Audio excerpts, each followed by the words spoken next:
Puis c'est sûr que si justement on est en bas d'une centaine d'employés, quand on se tourne vers plus un regroupement, au lieu d'être seulement notre entreprise, nos 20, 30 employés, bien, vers un regroupement, on a des beaux avantages parce que là, on vient avoir une économie d'échelle, se regrouper avec des PME qui ont des besoins similaires, des plans. Chacun conserve quand même sa propre couverture, son propre plan, mais à quelque part, les plans se ressemblent. C'est des variantes, mais une PME de moins de 100 employés a à peu près une offre là, de plan, on va dire or, argent, bronze. Là, mais à la fin de la journée, c'est des bénéfices qui sont assez similaires.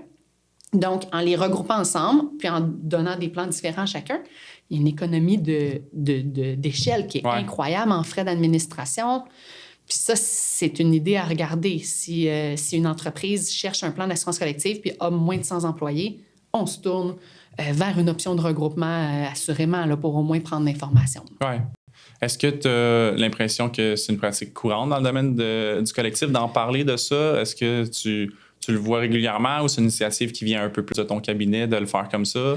Si on parle, par exemple, du regroupement du régime des chambres de commerce, il y en existe d'autres, des régimes associatifs, mais le régime des chambres de commerce a une grande place dans le marché, si ce n'est pas le plus gros régime associatif regroupement au Canada. Sont rendus à peu près à 35 000 entreprises assurées ensemble à travers le Canada, ce qui est énorme, versus un régime associatif qui est peut-être plus au Québec, principalement au Québec. Ben, il n'y aura pas la même économie d'échelle dans les deux types de plans, mais surtout la même stabilité. Parce que ce qu'il faut savoir quand on magasine un regroupement, aussi, ça peut faire partie de l'idée là, de choisir un regroupement.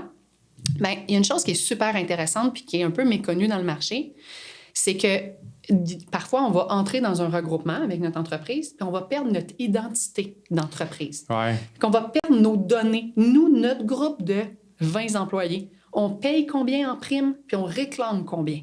Ça, c'est des facteurs qu'on a dans notre renouvellement. C'est des informations qu'on obtient année après année dans le renouvellement puis qui sont hyper importantes.